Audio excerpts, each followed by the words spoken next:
SIR নিয়ে প্রহসন বন্ধ হোক, বন্ধ হোক, বন্ধ হোক। এসআইআর কি শুধুমাত্র গরিব লোকের জন্য? নেতা মন্ত্রী ফিল্ম আর্টিস্ট এদের নিয়ম অন্য। মতুয়ার মুসলিমদের ডিভোটার করার তাল, হিন্দু দরদি শুভেন্দুরা কাটছে নিজের খাল।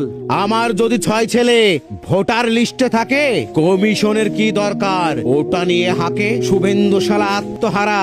কমিশনের কাজে জনগণ এবার বুঝিয়ে দেবে তোমরা কত বাজে।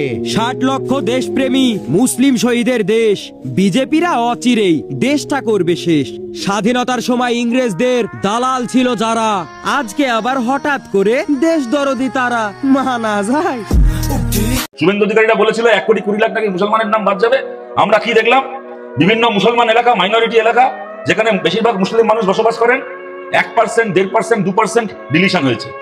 আর যেখানে নমশূদ্র মানুষ, দলিত হিন্দু মানুষ, বাঙাল, ওপার বাংলা থেকে আসা উদ্বাস্তু পরিবার, তারা বসবাস করে, এক একটা বুথে 10%, 15% করে নাম বাদ দিয়েছে। বিজেপি সিলেবাসের বাইরে হয়ে গেল এসআইআর। এখন কি করলো? নতুন একটা পায়তারা বার করেছে, লজিক্যাল ডিসক্রিপেন্সি।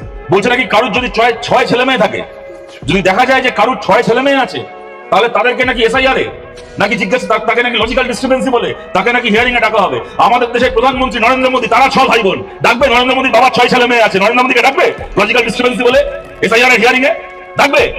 যোগী আদিত্যনাথের মধ্যে 11 না 12 ভাই বোন, ডাকবে যোগী আদিত্যনাথকে লজিক্যাল ডিসক্রিপেন্সি বলে হিয়ারিং এ ডাকবে এসআইআর? যত রাজ্যের এই সমস্ত হিয়ারিং আর যত রাজ্যের সব গালগল্প সমস্ত গরিব মানুষের জন্য, খেটে খাওয়া মানুষের জন্য। আর করে এখন লজিক্যাল ডিসক্রিপেন্সি মানে কি? ওদের লক্ষ্য ছিল মুসলমান মানুষের নাম বুথ থেকে বাদ দেওয়া, লিস্ট থেকে বাদ দেওয়া, দিতে পারেনি। যেখানে সরাসরি এসআইআর করে নো ম্যাপিং করে নাম বাদ দিতে পারেনি, সেখানে এখন লজিক্যাল ডিসক্রিপেন্সির নাম করে একটা বুথে 100-র মধ্যে 50-55 জনকে ডেকে পাঠাচ্ছে হিয়ারিং এ। আর সেই হিয়ারিং এর মানে কি? আপনার কাছে 5টা কাগজ চাইবে, আপনি কাগজ দেবেন। আপনি কাগজ দেওয়ার পরে ওরা আপনাকে রসিদটুকু দেবে না যে আপনি যে কাগজ ওরা চেয়েছিল আপনি সেই কাগজটা দিয়েছেন, জমা নিয়েছে ওরা, তার রসিদটুকু আপনাকে দেবে না। কাউকে যদি আপনার নাম লিস্ট থেকে বাদ দেয়, বাদ দিয়ে বলে দেয় যে না, এই কাগজটাও দেয়নি, আপনি দিয়েছেন, সব করেছেন, তারপরে যদি বলে দেয় যে না, ও কাগজটা বাদ দেয়নি, আপনার কাছে প্রমাণ করার কোনো উপায় নেই যে আপনি কাগজটা দিয়েছেন। এই রকম ভাবে লোকের নাম ওরা বাদ দেবে। তারপরে ফেব্রুয়ারি মাসের 15-16 তারিখ নাগাদ লিস্ট বেরোবে, ফাইনাল লিস্ট বেরোবে, ফেব্রুয়ারি মাসের শেষে গিয়ে ভোট ডিক্লেয়ার করে দেবে। মানে অন্যায় ভাবে যদি কোনো মানুষের নাম বাদ গেছে, সেই মানুষের অ্যাপিলটুকু করার সুযোগ থাকবে না।